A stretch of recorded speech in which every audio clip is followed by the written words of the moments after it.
Et oui, on se doutait que l'année ne serait pas un cadeau, mais certainement pas à ce point-là.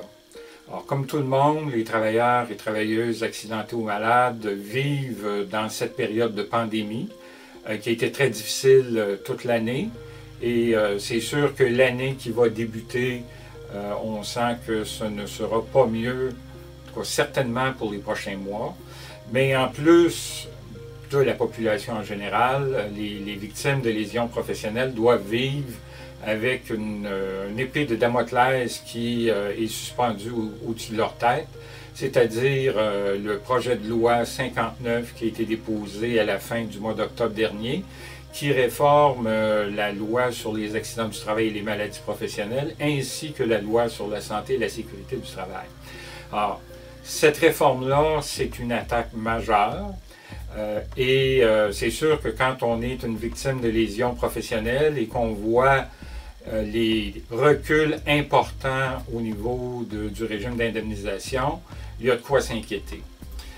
On a appris récemment que le ministre du Travail et évidemment, parce que c'est lui qui présente la liste officielle, le leader du gouvernement, M. Jolin Barrette, ont refusé que l'UTAM et que toutes les associations de victimes d'accidents et de maladies du travail ne soient pas entendues en commission parlementaire.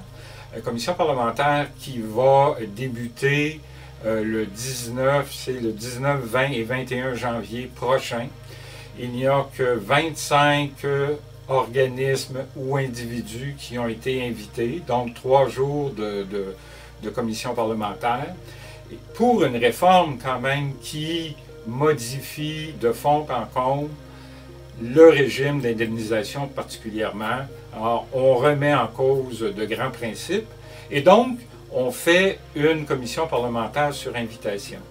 Et donc, aujourd'hui, je suis au bureau et je me demandais ce que j'allais faire comme message de fin d'année. J'étais assis, on est dans mon bureau, j'étais assis à mon bureau. Et je regardais les murs en me disant je vais dire quoi. Et évidemment, j'ai vu ces deux photos-là. Il y en a un peu partout dans les bureaux ici à l'UTAM qui retracent notre histoire. Et c'est un hasard, ils sont là, ici dans mon bureau. J'en ai d'autres là, mais ces deux-là particulièrement. Ça m'a rappelé que quand même les associations de victimes d'accidents et de maladies du travail ont été de tous les combats. Alors, ici, la photo qui est ici, c'est une photo qui a été prise en décembre 1978 lors d'une occupation des bureaux de la Commission des accidents du travail, l'ancêtre de la CNESST. Alors, c'est des gens de l'UTAM. On voit ici Marie-Claire Lefebvre, qui est la présidente fondatrice de l'UTAM, qui est décédée cette année. Et donc, déjà à l'époque, dans les années 70, l'UTAM participait à la lutte sur le projet de loi 17 qui a mené à l'adoption de la loi sur la santé et la sécurité du travail. Et ici, à ma gauche, c'est une photo de la commission parlementaire en 1984 sur la loi qui a mené à l'adoption de la loi sur les accidents du travail et les maladies professionnelles. Alors, Marie-Claire est là, mais il y a un jeune homme ici, juste à côté, qui est en train de présenter, et c'est moi. Alors, je peux vous dire que la commission a eu lieu et que nous avons été invités puisque nous étions là et nous avons des photos. Alors, l'UTAM et les associations d'accidentés du travail, depuis les 40 dernières années, ont toujours participé à toutes les consultations sur des projets de loi, mais aussi sur l'administration et le fonctionnement de la CSST en 1983, sur le BEM en 2005-2006. On a aussi évidemment été invité lorsqu'il y avait des réformes au niveau de la loi, mais aussi sur d'autres questions qui relèvent du régime de rente, de l'aide juridique, de la justice administrative. Alors, donc là, on se retrouve dans une situation où il y a une modification du projet de la loi d'indemnisation et aucune victime non syndiquée va être entendue. Vous savez, Le ministre du Travail a le droit de ne pas nous aimer. Nous, l'UTAM, on ne sait pas ce qu'on a pu lui faire. On a été quand même correct, je pense, avec lui. Mais si on regarde dans l'histoire récente, je pense notamment à Lise Thériault, qui a été ministre du Travail en 2011-2012, qui a déposé le projet de loi 60, qui était très, très choqué lorsque nous avons dévoilé publiquement un document confidentiel qui était le consensus intervenu à la CNESST qui lui était adressé.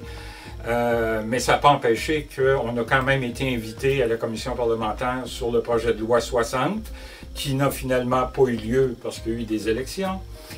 On pense aussi à M. Hamad, qui a été 2 fois ministre du Travail, où on a eu des relations quand même assez difficiles, il faut le dire, avec M. Hamad. Mais lorsqu'il y a eu le projet de loi pour fusionner la CNESST, la Commission des normes du travail, la Commission de l'équité salariale, ainsi qu'au niveau des tribunaux, la Commission de relations du travail et la Commission des lésions professionnelles, donc le projet de loi 42, exactement comme en 1984. M. Hamad, même s'il ne nous aimait pas, on a quand même été invités. Et malgré le fait que ce n'était pas l'amour entre nous et M. Hamad, on a des images de cette commission parlementaire où l'UTAM a été cité plus de 50 fois au niveau de l'étude article par article. Alors, même s'il ne nous aimait pas, il y avait quand même un certain respect. Et on écoute ces images-là, accompagnées aussi d'un jeune député qui faisait partie de cette commission parlementaire-là, qui est monsieur, justement, qui est rendu leader de l'opposition, pas de l'opposition, mais du gouvernement, monsieur Jolin Barrette. Et ça, c'est le mémoire de l'UTAM. Mémoire de l'UTAM, puis on l'a vu tous, là, quand ces gens-là sont venus ici, c'est des gens, s'il y en a un qui défendait les intérêts, le premier, selon moi, là, les premiers qui défendent les intérêts des gens qui ont eu des accidents de travail, c'est l'UTAM.